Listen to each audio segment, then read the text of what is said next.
That's farmer friend, singer-songwriter Lyal Strickland. And that's farmer friend and jack of all trades Chris Horn. And we're Those Tastebud Guys.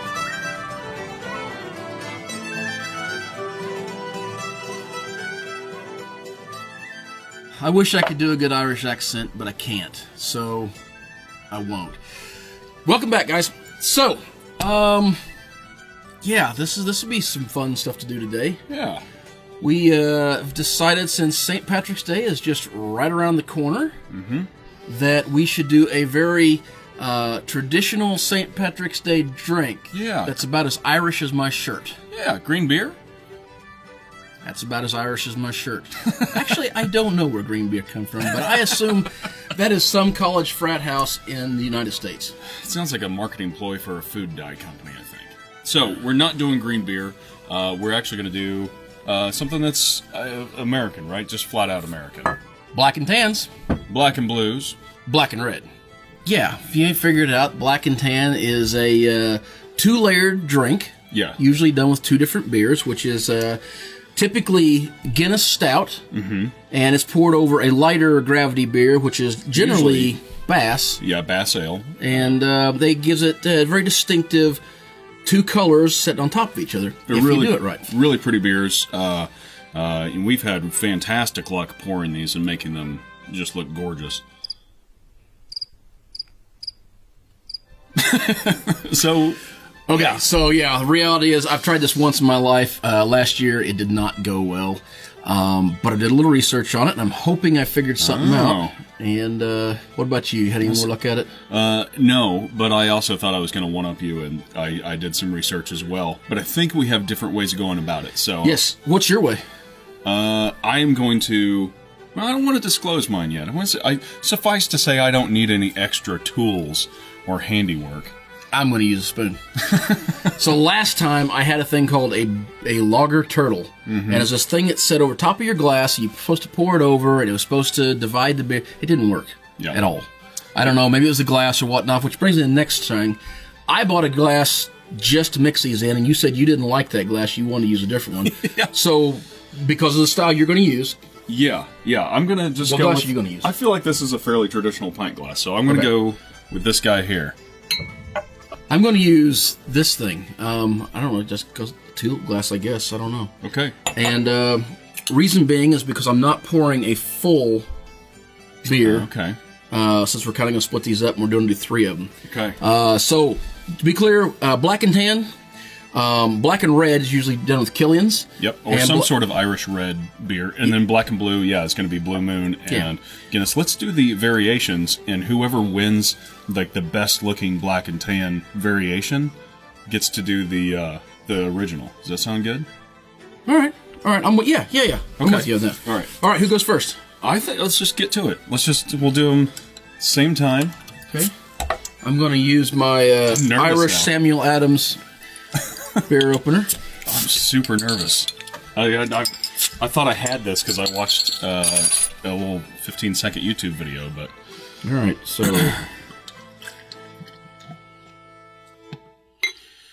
So the idea is to get about half of it with your lighter beer, and then somehow get the darker beer on top. I was told pour it over the back of the spoon, but I actually watched a video of a guy drizzling it in over the spoon, so I'm going to try that because it looked pretty good. I think the secret is pouring really, really slow, though. Yeah, I'd say that's it. I also think I picked a beer that's already so dark that I don't know that mine's going to work. So you're just pouring yours in? I am just pouring mine in. I should have put more Blue Moon in here, I think, but... I actually don't. Mine's not separating at all. Mine looks like I just poured it straight in. I think... I just made a huge mess. Yeah, I made a pretty big mess, too. All right, I'm just going to finish pouring mine because it didn't work out at all. Oh, all right. I think I won this one. Oh, yeah. Okay, so, first of all, I think you may be right on that. So I want to see what color that Killian's is. We're through with this for now? I think we're through with that. Okay. Okay, so you're dealing with a fairly dark beer anyway, Yeah. so I was at a huge advantage there. I don't know that you was because, I mean, if I got to be honest, you don't see that color beer at all in there. I just didn't make it. Yeah. Okay, so... But I also will say that's the same luck I had last year with this. Yep. Which is to say none at all. So you ready for my secret? Yeah, right. let's hear it. I picked this Spoon up. doesn't work for me. I picked this up all on my own, and it definitely did not come from this guy's YouTube video, like right over here somewhere. I mean, I looked at YouTube stuff too, but they all just said use a spoon. So here's what he said, and I think this is where there's a couple tips, but you don't have to use a spoon to do this correctly. The first thing is you obviously start with your lighter beer first.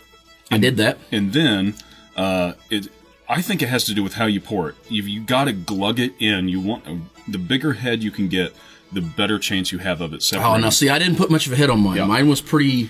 The head... I thought you wouldn't want to disturb that. Well, see, to me, then it like makes it a sort of a flatter beer on the bottom, and you've already got a flat beer on top, But I think what it does, I think it allows for more of a separation.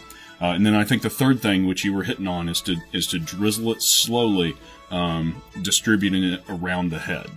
So I think that's... Man, yours looks really good, honestly. Yeah. Well, I mean, I should have put more Blue Moon in there, but I'm thrilled with that separation. So now that you've poured it all pretty like that, do you mix it up before you drink it?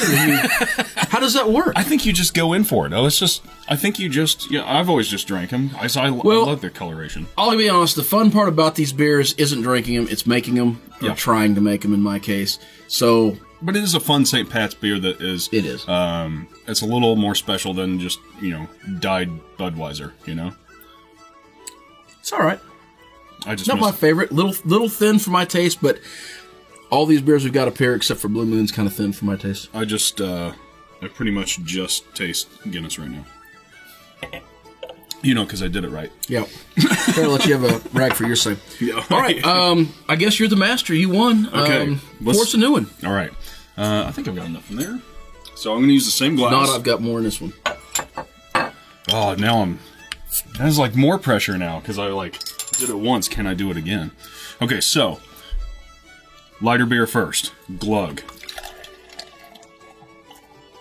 About halfway up the glass. Oh, that's a lot of head. I don't know if I can. So from here on out. So you want 3 inches ahead? No, I think they said an inch. But I'm nervous about it now, so I feel like I gotta go. So I'm gonna. Oop, too fast. They said it's really important to go slow in the very beginning. I'll watch it not work this time. It is working. Oh, these bottles are hard to pour out of. It's mixing, isn't it? Oh, no. These are such difficult beers. Yeah, I think you still got it. Man. It's not quite as clean, but that's not as clear a beer as the other one. Okay. I think you still got it. Ish. Yeah, okay. Set your other one up here again. It's like pineapple juice. Yeah. Okay, so the answer for me on this one is if you want it to look really pretty, use a hazy wheat beer. Use something unfiltered and light in color, and you're probably going to be better off in terms of coloration. So what I read on this does have to do with the gravity of the beer, which I don't understand gravity of beer just yet. I kind of know what that is, but not exactly. So there is something to what beer you use. You can't just grab any old Budweiser or whatever. Yeah. It has to be something that will hold the top beer up. Oh, okay.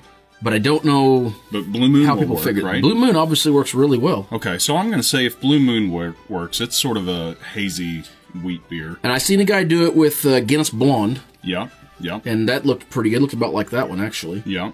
So, all right, well, we're getting there. This is loads better than we did last year. All right. So, yeah, go grab yourself a 6-pack of each, and just know that you're probably going to need to pour a couple of them to get it close to right. Sound good? Yeah. And wear green. Yeah, I mean, I guess. if you don't want to get pinched. Dang it. All right, so you got anything else? Oh yeah, actually I do. Okay, so just real quick, as I said, these are not traditional Irish drinks. This is an American-made drink. If you go over to Ireland, they're either going to laugh at you or they're going to whip your butt for you. Because apparently black and tan in Ireland means something entirely different. It's I don't think, not necessarily racist, but along that lines, it's not a very nice thing to call somebody. So you might get some dirty looks over there. Okay. So, no offense. Be cautious. That's good news. Good news to have. All right, so until next time. Whether it be the black and tan, the black and blue, black and red, or the food you're eating, clothes you're wearing, people you're meeting, grab a buddy. Try something new.